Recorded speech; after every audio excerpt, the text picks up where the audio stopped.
And to the right, that's where we were just a little while ago, eating delicious vegetables and releasing doves for peace.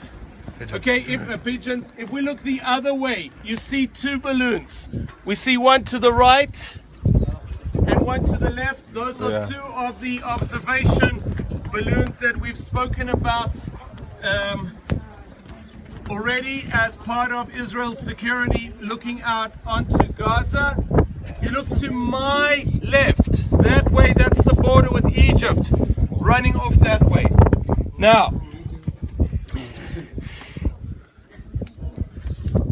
one of the problems, we spoke about this at the top of Masada, is that it's very, very easy to export McDonald's, but it's much less easy to export democracy.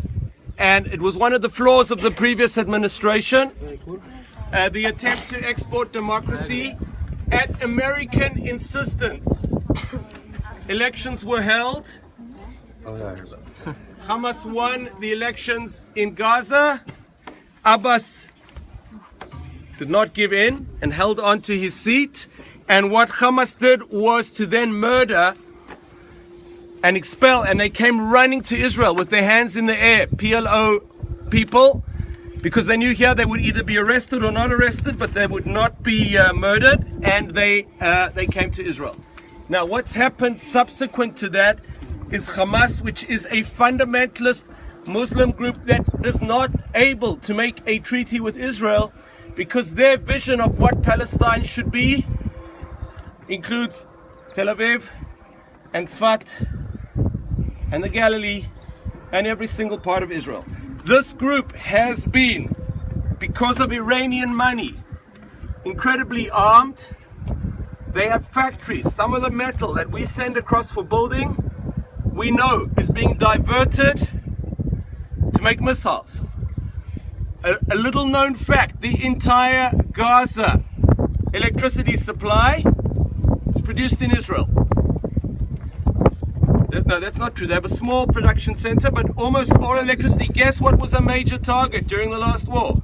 The power station. Okay, it's an entirely nihilistic ideology that seeks to bring suffering on its own people in order to score propaganda points. Okay, now we're standing right next to Gaza, and some of you were like a little nervous when we got this close to Gaza. Remember, the missiles from Gaza fell north of the aqueduct that we stopped at our first day. Okay, they fell in the outskirts of Haifa. So the range of the missiles is most of the land of Israel. Clearly, the people in this area, because they had much more short-range missiles than they had long-range missiles, suffered immensely from it. And since they cannot beat us in a conventional war, they seek to fight us in unconventional war, which is missiles fired out of residential areas. Guys, standing here, looking beyond the Grove of Olives, that's Gaza. There are no buildings here because this part is not built up. There were no firings from those areas. The firings were always from the built up areas, so that if we responded, there would be collateral damage. A nihilistic organization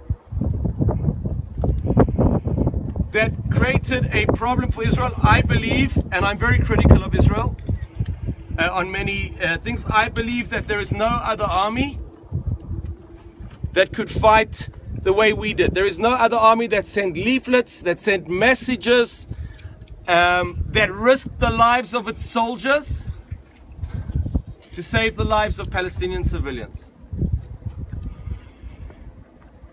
Okay, the war lasted for 50 days. That is many, many times longer than the 6-day war. In the whole war, our casualties in the whole period were less than half of the casualties on the lowest single day of the 6-day war. But this is a society that doesn't accept the loss of a single life. And we shouldn't have to. And anyone who judges us on the score of they lost X many and we lost only a few doesn't understand that our government places a priority on the life of its civilians, and their government seeks to exploit the lives of their civilians.